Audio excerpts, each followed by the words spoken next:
Hello, and welcome to a brief overview of moral character development. My name is Bill Hewitt, and I am Professor Emeritus at Valdosta State University and Adjunct Professor at Capella University. Developing moral character has been a social and cultural concern across the world for many centuries. In the United States, it was a primary concern for parents and educators from the beginning of formal schooling in the 1600s.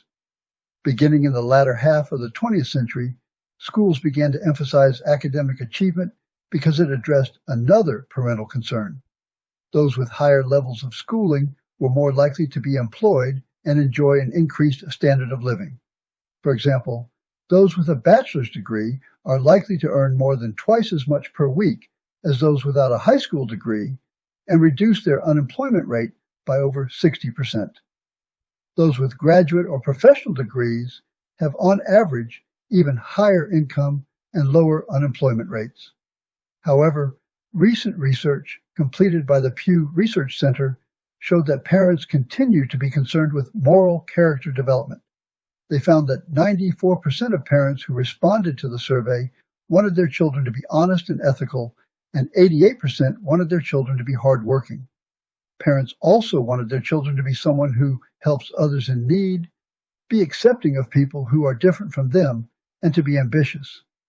A major influence on the increased attention to academic achievement was the use of standardized tests to easily measure it for large groups of learners and report the results for individual learners, as well as by schools, school districts, states, and the nation as a whole.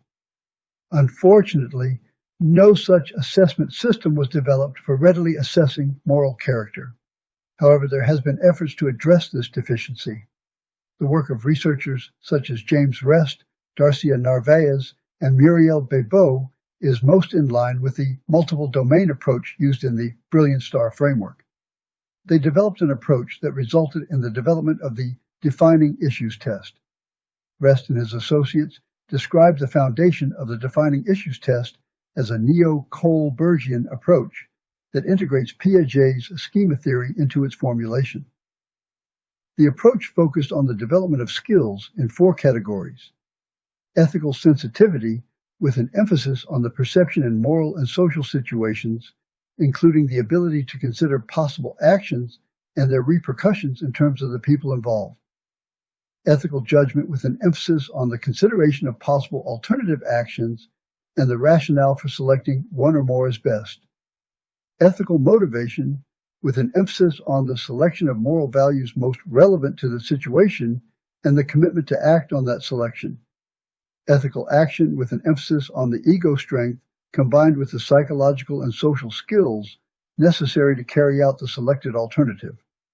More importantly, they developed instruments for assessing these skills and curriculum that can be used by schools to facilitate their development. Bebeau presented an overview of the model and its contribution to professional education, while Thoma then provided an overview of the several decades of research on the Defining Issues test, and Drake and his colleagues described how the instrument can be used to impact curriculum development. Most recently, Gunn-Gordoo and her colleagues provided norms for the second version of the Defining Issues test. As stated previously, the Defining Issues test addresses 4 components. The measure for ethical sensitivity addresses such issues as care for others and the ability to share emotions, examining biases and prejudices, and understanding consequences of one's actions. The measure for ethical judgment addresses such issues as knowledge of rules and practices, analyzing a situation and deciding right and wrong, and planning future actions and reflecting on the results of such action. The measure for ethical motivation addresses such issues as valuing social structures, respecting others, and valuing responsible behavior and integrity. The measure for ethical action addresses such issues as communicating well, demonstrating courage and perseverance, and working hard and acting assertively. Another method for assessing moral character is to keep a record of artifacts as the learner matures and organize them in an electronic portfolio that can follow the person through various stages of development. For example, in this electronic portfolio, The learner recorded activities in each of the categories as she developed from elementary grades through to high school. She recorded artifacts related to moral character development using the Copper to Gold framework developed by the Maxwell World Citizenship Program. At the Copper level, that focuses on raising individual awareness and participating in home and school activities, the learner received an Outstanding Citizenship Award in first grade and participated in a service project. At the Bronze level, that focuses on the school community and participation in ongoing activities, she served as a volunteer for Habitat for Humanity and the local food bank. At the Silver level, with a focus on designing and conducting activities for the surrounding community, she was selected as group leader for Managing Pressures Before Marriage, an abstinence before marriage education program for 8th grade students. Finally, at the Gold level, with a focus on providing leadership for individual and group activities, the learner was a member of the Food Bank Advisory Group and then served as its president during her senior year. She also received the Georgia Secretary of State Award for Citizenship. A primary benefit of this type of assessment is that it is relatively easy to observe changes in different aspects of moral character as they are developed over time. As important as it is to have a framework for character development and methods by which character development can be assessed, it is just as important to implement an effective approach to developing moral character. Unfortunately, at this time, there is no universally affirmed approach to values and moral character.